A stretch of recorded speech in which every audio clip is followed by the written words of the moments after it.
Hello friends, સ્વાગત છે તમારું મારા કિચનમાં. અને આજે હું અહીંયા તમારી સાથે શેર કરીશ રેસ્ટોરન્ટ જેવા જ સ્વાદમાં આજે હું અહીંયા ઘરે ટેસ્ટી એવા પંજાબી છોલે બનાવીશ અને એની રેસીપી તમને શેર કરીશ.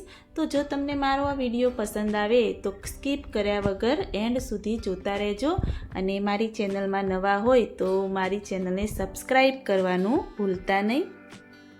તો પંજાબી છોલે બનાવવા માટે મેં અહીંયા આ રીતે કાબુલી મોટા ચણા આવે છે એ કપના માપ પ્રમાણે 1 કપ લઈ લીધા છે અને એને પૂરી રાત મેં અહીંયા પલાળીને રાખ્યા હતા. તો આ રીતે આપણા ચણા પલળીને રેડી થઈ ગયા છે.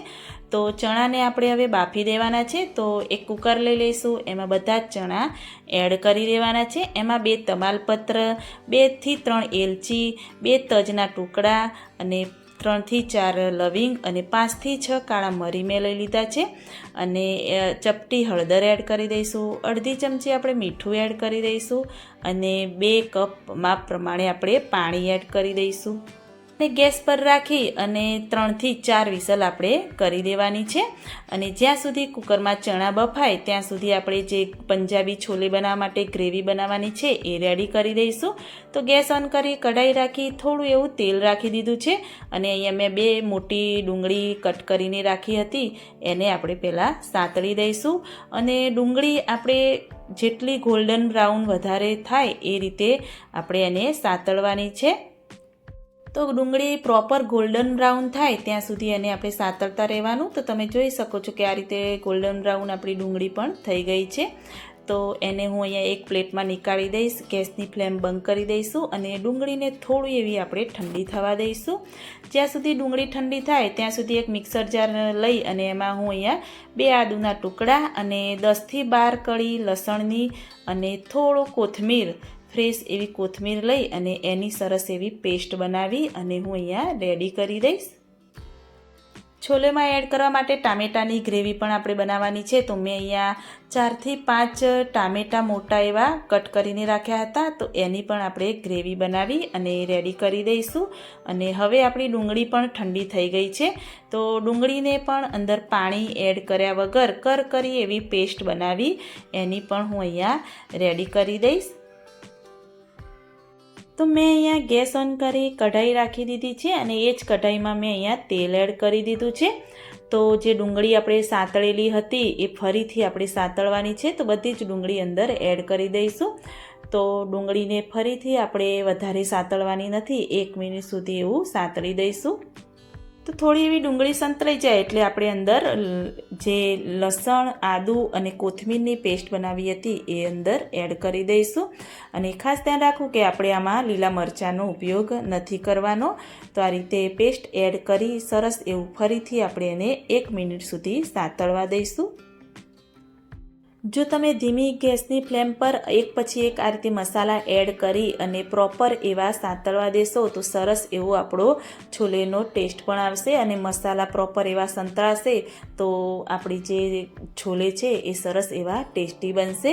તો જે ટામેટાની ગ્રેવી કરી હતી એ હવે આપણે અંદર એડ કરી દઈશું અને મિક્સ કરી સરસ એવું એને પણ ફરીથી 1 થી 2 મિનિટ સુધી સાતળવા દઈશું. જ્યાં સુધી તેલ છૂટું ન પડે ત્યાં સુધી આપણે એને આ રીતે સાતળી દઈશું. તમે જોઈ શકો છો કે તેલ એવું છૂટું પડી ગયું છે. તો એમાં બધા જ મસાલા આપણે કરીશું. તો મસાલામાં અડધી ચમચી મીઠું એડ કરી દઈશું અને 1.5 ચમચી હું અહીંયા મોટી કાશ્મીરી લાલ મરચું એડ કરી દઈશ અને 2 ચમચી અહીંયા મેં છોલે મસાલો લીધો છે એ અંદર એડ કરી દઈશ. છોલે મસાલો કોઈ પણ કરિયાણાની દુકાનમાં તમને કોઈ પણ બ્રાન્ડનો તમે લઈ અંદર એડ કરી શકો છો. અને જો કાશ્મીરી લાલ મરચાંનો ઉપયોગ કરશો તો સરસ એવો આપણો છોલેનો કલર પણ આવશે. જેથી ખાસ કરીને આપણે કાશ્મીરી લાલ મરચાંનો જ ઉપયોગ કરવો. જ્યાં સુધી મસાલા સંતળાય ત્યાં સુધી આપણે જોઈ લઈશું કે આપણા છોલે જે બાફ્યા હતા ચણા એ બફાઈ ગયા છે કે નહીં. તો સરસ એવા બફાઈ અને રેડી થઈ ગયા છે. તો મેં અહીંયા ચણામાં પણ 3 વિસલ કરી હતી તો સરસ એવા બફાઈને રેડી થઈ ગયા છે અને મસાલામાંથી પણ સરસ એવું તેલ છૂટું પડી ગયું છે. તો જે ચણા બાફેલા છે એ અંદર હવે આપણે એડ કરી દઈશું. તો આ રીતે બધા જ મસાલા આપણા સંતળાઈ જાય એટલે ચણા જે બાફેલા હતા એ પાણી સહિત બધા જ આપણે અંદર એડ કરી દઈશું અને જે ગ્રેવી છે બધી જ ચણા ઉપર કોટ થાય એ રીતે આપણે મિક્સ કરી અને થોડું એવું હું અહીંયા ગ્રેવી વધારે બનાવવા માટે થોડું ગરમ કરેલું પાણી એડ કરી દઈશ. તો આ રીતે મિક્સ કરી અને થોડી એવી ગ્રેવી આપણી જાડી થાય એટલા માટે આપણે એને થોડીવાર માટે કૂક થવા દેવાનું. તો ટેસ્ટી પંજાબી આ છોલે આપણે પરાઠા, પૂરી કે કોઈ ભટુરે સાથે પણ ખાઈ શકાય છે અને એને થોડીવાર અહીંયા હું ઢાંકી અને 2 મિનિટ સુધી ફરીથી કૂક થવા દઈશ. તો સરસ મજાના ટેસ્ટી પંજાબી છોલે બની રેડી થઈ ગયા છે. એમાં આપણે કસૂરી મેથી અહીંયા થોડી એવી સરસ એવી ફ્લેવર આવે એટલા માટે અંદર હું એડ કરી દઈશ અને ચપટી અહીંયા ચાટ મસાલો હું અંદર એડ કરી દઈશ. ચાટ મસાલો એડ કરી સરસ એવું મિક્સ કરી દઈશું અને છોલે આપણા રેડી થઈ ગયા છે. તો અહીંયા હું કોથમીરથી સરસ એવું ગાર્નિશિંગ કરી દઈશ અને સર્વિંગ બાઉલમાં નીકાળી અને રેડી કરી દઈશ. તો જો મારી આ રેસીપી તમને કેવી લાગી એ મને કમેન્ટમાં જરૂરથી બતાવજો અને જો મારી આ રેસીપી સારી લાગી હોય તો મારી ચેનલને લાઈક, શેર, કમેન્ટ કરવાનું ભૂલતા નહીં. તો મળીએ કોઈ એક નવી રેસીપી સાથે. ત્યાં સુધી બાય બાય.